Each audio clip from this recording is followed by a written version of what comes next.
अस्सलाम वालेकुम जी, welcome and welcome back to my channel. आज हम बना रहे हैं बहुत ही मज़ेदार कोफ्तों का सालन, कोफ्ते आलू का सालन। तो यहाँ पर हमने लिया है आधा किलो कीमा। ये बछिया का कीमा है, ठीक है। मशीन का कीमा लीजिएगा और 2 बार पिसवा लीजिएगा, ठीक है। एक प्याली में हमने 1 बड़ा चम्मच खसखस लेके धो के भिगो दिया। यहाँ पर हम इसका मसाला रेडी करेंगे। तो ये 2 प्याज हैं, हरी मिर्चें, अदरक, सॉरी लहसुन है ये। इन सब चीज़ों को जो है हम हैंड ब्लेंडर से जो है इसको पीस लेंगे। मेरे पास वेस्ट पॉइंट का है, तो आपके पास जो भी अवेलेबल हो आप इसको इस तरह से पीस ले, देखिए किस कदर बारीक हो जाता है। ठीक हो गया। सो यहाँ पर हमारा जो मेन स्टेप है वो रेडी है। अब यहाँ पर आपको ऐड करना है इसके अंदर कोफ्तों का मसाला। मैंने यहाँ पे शान का मसाला लिया है, 1 टेबलस्पून भर के मैंने शान का मसाला लिया। थोड़ा सा हरा धनिया चॉप करके डाल दें इसके अंदर और उसको खूब अच्छी तरह से मिक्स करें हाथ से, और फिर इसकी छोटी छोटी सी बॉल्स बना कर रख दें। अच्छा, तो हमारा जो सबसे अच्छा मेन काम होता है ना, वो कोफ्तों की बॉल्स बनाना है। मसाला तो हमारा मिनटों में रेडी हो जाता है। तो यहाँ पर इसको अच्छी तरह से मिक्स करें, और मिक्स करने के बाद अपने अकॉर्डिंग जितनी बड़ी आपको बॉल्स चाहिए इसकी, आप अपने साइज़ के अकॉर्डिंग उसको रख सकते हैं। तो यहाँ पर हमारी बॉल्स रेडी हैं। अब आपको एक पेस्ट तैयार करना है। इसमें जाएगा अदरक, लहसुन, प्याज और टमाटर। टमाटर 2 अदद लिए हैं, प्याज भी 2 अदद लिए हैं। बड़ी बड़ी प्याज थी, जुड़वा थी हैं। तो यहाँ पर अदरक, लहसुन लिया है साबुत। इन सब चीज़ों को मैंने ब्लेंड कर लिया, एक तरफ इसका पेस्ट बन गया। अब बारी आ जाती है हमारे कोफ्ते तलने की। तो यहाँ पर एक प्लेट में अंडा फेंट लें, उसके अंदर थोड़ा-सा नमक डालें। अब उसमें आपने करना ये है कि सारे कोफ्तों को आपने अंडों में डिप करना है, और यहाँ पर हम इसको फ्राइंग पैन में जो है फ्राई कर लेंगे। गोल्डन ब्राउन फ्राई करना है, यहाँ पे पकाना नहीं है हमने। ठीक हो गया? एक-एक करके हम अपने सारे कोफ्ते यहाँ पर रख देंगे, और जो है इसको अच्छी तरह से हमने ब्राउन करना है, शैलो फ्राई करना है, ज़्यादा तेज़ ब्राउन नहीं करेंगे क्योंकि जब ये सालन में ग्रेवी में जाते हैं ना, तो उसमें भी पकते हैं।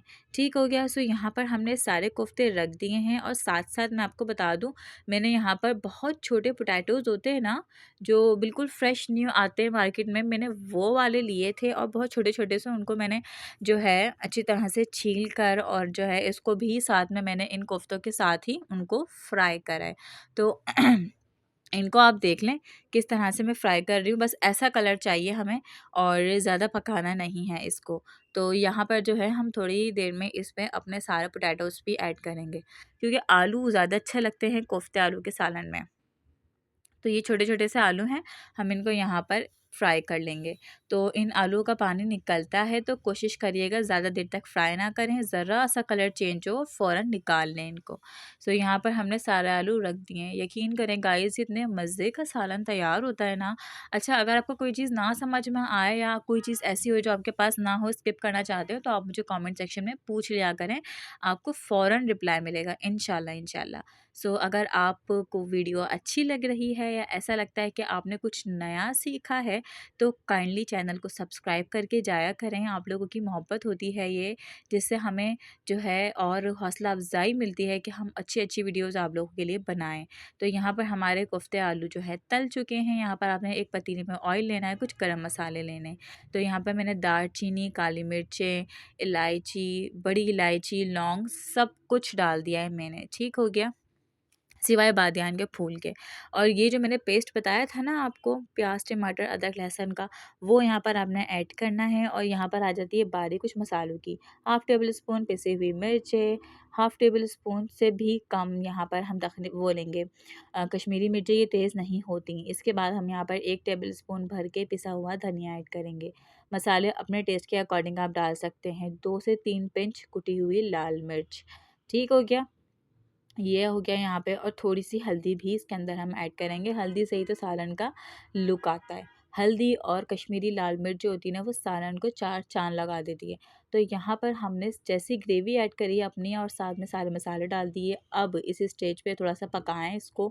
यहाँ पे सारे आलू डाल दें जो हमने शैलो फ्राई करके रखे थे। आज मेरी आवाज़ बड़ी ख़राब हो रही है गाइज़, काम चला लेना है। अब करना ये है कि इन सब चीज़ों को अच्छी तरह से मिक्स करें और ढकना लगाकर रख दें।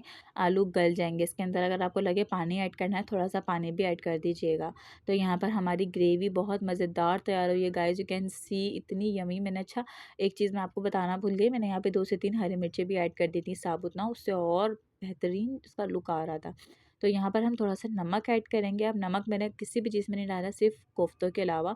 और कोफ्तों में जो है आपका नमक बैलेंस होना चाहिए। अब देखिए ग्रेवी एक अलग चीज़ है, कोफ्ते अलग चीज़ है, ठीक है? तो यहाँ पर हमने जो है डाल दिया है नमक और इसके बाद हम ऐड करेंगे इसके अंदर दही। दही बहुत इंपॉर्टेंट स्टेप होता है, दही से बहुत अच्छा जायका आता है। तो यहाँ पर मैंने तकरीबन आधा पाव के करीब दही ले ली थी, आधा पाव कितनी होती है अब आप लोग खुद देख लीजिएगा। वैसे अगर स्पून्स की बात करें तो बड़े टेबल स्पून भर के 5 स्पून निकलते हैं, ठीक है? तो यहाँ पर हम ऐड करेंगे अब अपने कोफ्ते जो हमने फ्राई करके रखे थे। माशाल्लाह से इतने मज़े के कोफ्ते बने थे ये, आप यकीन करें आप लोग बनाएँगे आपका दिल गार्डन गार्डन हो जाएगा। तो यहाँ पर सारे कोफ्ते ऐड करने के बाद मिक्स करेंगे और अब यहाँ पर हम बनाएँगे इसकी ग्रेवी। तो इसको अच्छी तरह से मिक्स करें, चमचे ज़्यादा मत चलाएँ, कोफ्ते टूटने नहीं जाएँगे, बहुत सॉफ्ट हुए हुए होते हैं वो तलने के बाद। यहाँ पर हम पानी ऐड करेंगे और अपनी ग्रेवी रेडी कर लेंगे और साथ-साथ इसके ऊपर गरम मसाला छिड़क देंगे और यहाँ पर हमारे कोफ्ते तैयार हैं। मैंने सोचा मैं आप लोगों को फ्रेश लुक दिखाऊँ लाइक पकते हुए ही कि ये हमारा फाइनल लुक होता है। ठीक है, यहाँ पर आया उबाल, नमक इसके अंदर डाला हमने सारा मसाला और ये हो गए रेडी। Bye bye.